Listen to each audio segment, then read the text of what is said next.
আকিদাই ঠিক নাই, তুমি যদি 6 কোটি রাকাত নামাজ পড়ো কোনো লাভ হবে না। ইবলিস 6 কোটি বছর ইবাদত করেছিল, তার ইবাদত কবুল হওয়ার পর আদম নবীর সম্মান করেনি, বরবাদ হয়ে গেছে। এখন তোমাদের মধ্যে তো রাসূলুল্লাহরও ইজ্জত নাই, নবীকে তো তোমরা জীবিত মানতে পারলে না। আলা হযরত একটি কিতাব আছে মালফুজাতে আলা হযরত, তিনার ইন্তিকালের পর আলা হযরতের বক্তব্যগুলি একজন আলিম সেগুলোকে লিপিবদ্ধ করেছেন, যাকে মালফুজাতে আলা হযরত বলেন। এইরকম মোটা কিতাবটি আছে। সেই কিতাবের মধ্যে আলা হযরত লিখছেন যে আম্বিয়া কিরাম আপনি কবরোं में जिंदा है, अपनी बीवियों से शाबाशी फरमाते हैं। মানে নবী নিজের কবরে জীবিত, নিজের স্ত্রীগণের সঙ্গে সাক্ষাৎ করেন। এটা কি লিখেছেন আলা হযরত। এই ইবারতকে নিয়ে ওয়াহাবি মতবাদের লোক প্রচার করে দিল, নাউযুবিল্লাহ। দেখো আহমদ রাজা কি লিখেছেন, নাউযুবিল্লাহ। তো আহমদ রাজাকে বুঝার জন্য আলা হযরতকে যদি বুঝতে হয় তো আলা ইলম লাগবে, আদনা ইলম ওয়ালা, হালকা জানকারি রাখনে ওয়ালা। এত বড় একজন আলিমকে বুঝতে পারে না যিনি খাবার কম খেয়েছেন, কিতাব বেশি লিখে দিয়েছেন। খাবার কম খেয়েছেন, কিতাব বেশি লিখে দিয়েছেন।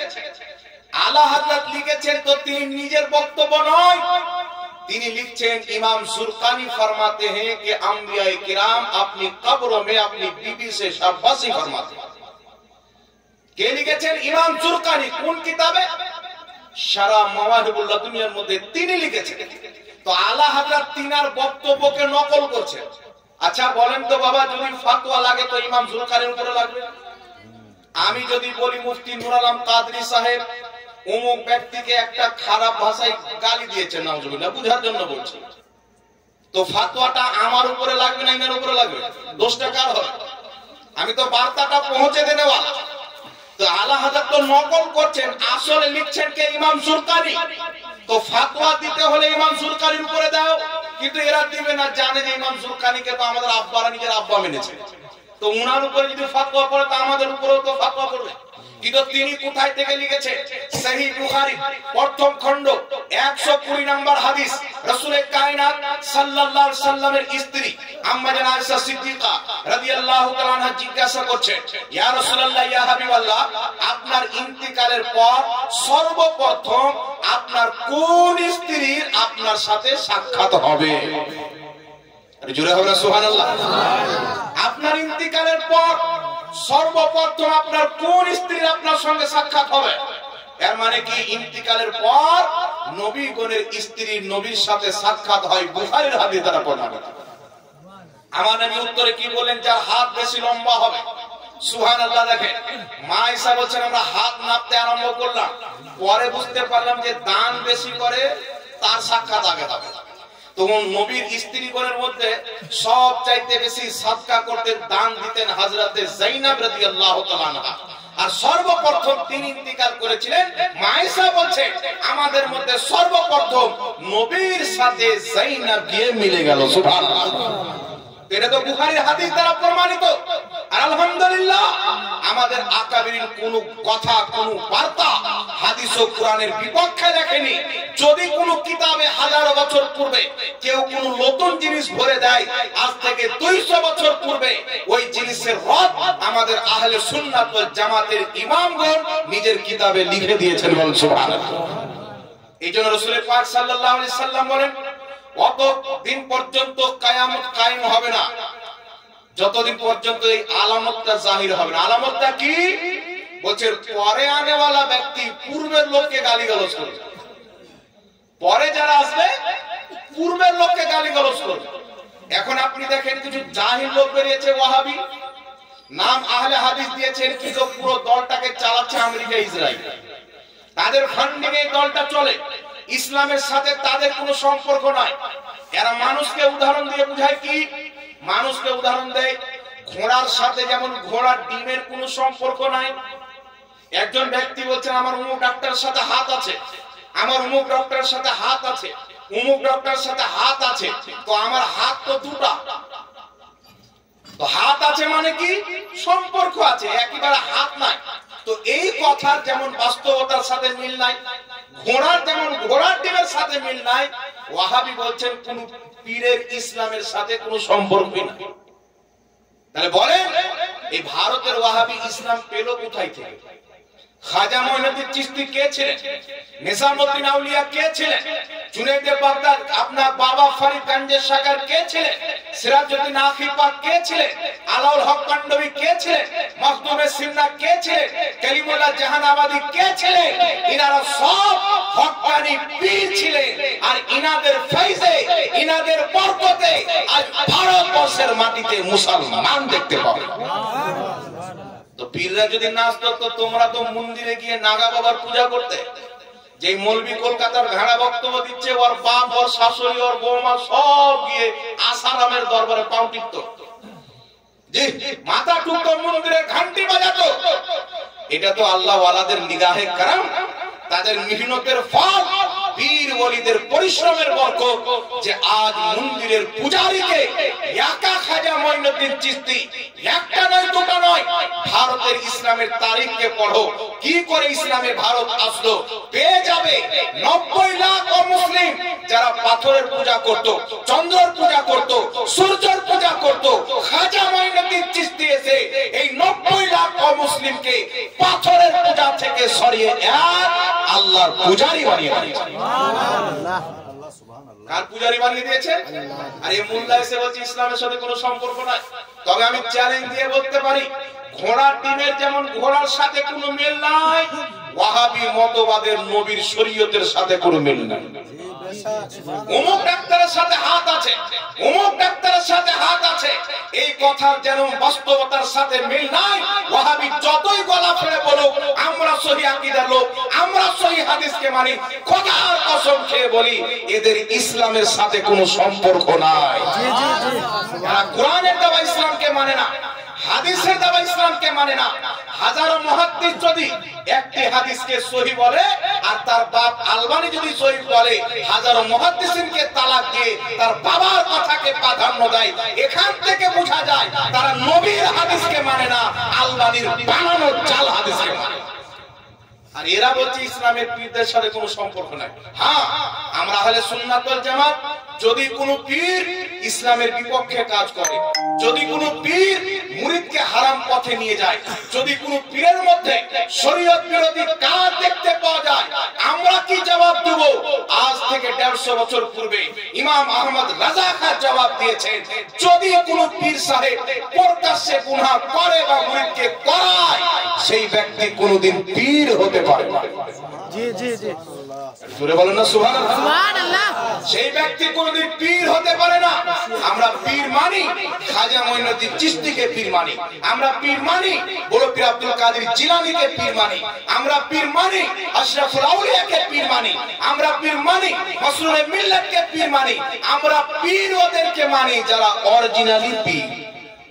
আর পীরের নামে কেউ যদি বাজার গরম করে ধান্দা চালায় তাহলে মানা যাবে? জি না। মুরিদের টাকা লুটে গিয়ে বাপের প্রপার্টি বানাচ্ছে, মুরিদের বাচ্চাদের জন্য একটা স্কুলের খবর নাই, ভালো একটা শিক্ষা প্রতিষ্ঠানের খবর নাই। পীর কাকে বলে? যে পীর নিজের মুরিদকে খোদামুখী করবে, রাসূলের দিকে নিয়ে যাবে, কোরআনের দিকে নিয়ে যাবে, হাদিসের দিকে নিয়ে যাবে। সেই পীরের ব্যাপারে নবী কি আকীদা দিয়েছেন, সাহাবা কি আকীদা দিয়েছেন, উঠান কিতাব ইমাম ইবনে হিব্বান আল মাজরুহিন কিতাবের মধ্যে সহিহ সনদে হাদিস লিখেছেন। ইমাম জালালউদ্দিন সিউতি লাআলিল মাসনুআ কিতাবের মধ্যে বিশুদ্ধ সনদে হাদিস নিয়েছেন। ইমাম সাহাবী তারিখুল ইসলামের মধ্যে হাদিস দিয়ে উল্লেখ করেছেন, নবী পাকের মুস্তাহিদ তবকার সাহাবী আব্দুল্লাহ ইবনে উমর, নবীর তৃতীয় খলিফা হযরত ওমর ফারুকের সন্তান আব্দুল্লাহ রাদিয়াল্লাহু তাআলা আনহু বলছেন, একজন পীর তার মুরিদের কাছে এমন যেমন নবী তার উম্মতের কাছে। একজন পীর তার মুরিদের কাছে এমন যেমন নবী তার উম্মতের কাছে। এটা কে বলছেন বাবা? এটা সাহাবী, নবী পাকের সাহাবী। আর আম সাহাবী নয়, সাহাবীদের মধ্যে যিনি মুস্তাহিদ, সাহাবীদের মধ্যে যিনি সবচাইতে বেশি জ্ঞানী, তিনি এই বার্তা দিচ্ছেন। আর আমার নবী কি বলেছেন? যেই ব্যক্তি নিজের শাইখের সম্মান করলো, নিজের পীরের সম্মান করলো, আমার নবী মুস্তাফা বলেছেন সেই ব্যক্তি খোদার সম্মান করলো। এটা নবীর হাদিস। যে নিজের শেখের সম্মান করলো, পীরকে আরবিতে শেখ বলা হয়। কিন্তু এই ওয়াহাবি কত বড় মুনাফিক দেখে, মক্কার মুনাফিক যদি জীবিত থাকতো তো 80 বার কান ধরে উঠতো আর বসতো আর আল্লাহর শুকরিয়া আদায় করতো। আল্লাহ আমরা মুনাফিক তো ছিলাম, ওয়াহাবির মতো তো মুনাফিক নাই। এ মানুষকে বলছে পীর মানা হারাম, আর প্রত্যেক মৌলবীর নামের আগে টাইটেল দিয়েছে শেখ। আছে না? শেখ দাজ্জাল বিন ইহুদি, শেখ নামরুদ বিন ফিরআউন, শেখ ইয়াজিদ বিন ফাজিদ, বিভিন্ন রকম মৌলবীর নামের আগে শেখ লাগিয়ে রেখেছে। আর এদের বাংলাদেশি শেখ যদি 100টা থাকে, একটাও সত্যভাবে একটা হাদিস পড়েছে আমাকে দেখান। চ্যালেঞ্জ থাকলো মুসলমান, সোশ্যাল মিডিয়ার মাধ্যমে ওয়াহাবি বাংলাদেশি শেখদের হাজারো বক্তব্য, লাখ লাখ বক্তব্য, কোটি কোটি লোক শুনে মোবাইলের মধ্যে আছে, তারা একটা হাদিস সূত্র করে পড়েছে, কোন মায়ের লাল দেখাতে পারে?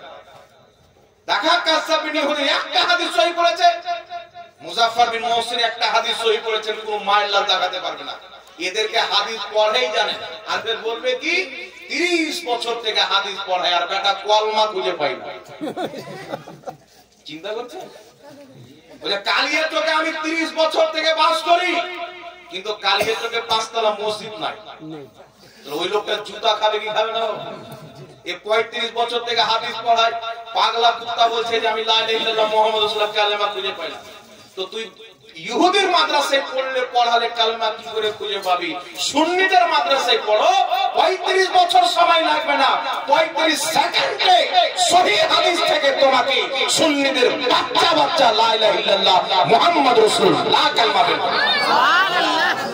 তুমি খ্রিস্টানদের মাদ্রাসায় পড়েছো তো খ্রিস্টানদের জিনিস পাবে আল্লাহর আকার আকৃতিওয়ালা, ইহুদিদের আকীদা পাবে আল্লাহর আকার আকৃতিওয়ালা।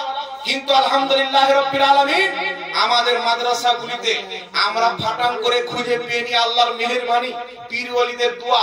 কিন্তু এরা কত বড় মুনাফিক বাবা, বলছে পীর মানা হারাম, আব্বার নামের আগে বলছে শেখ উমুক, শেখ উমুক, শেখ উমুক। আচ্ছা বলেন তো বাবা, কেউ যদি বলে পানি পান করা হারাম, ওয়াটার পান করা জায়েজ,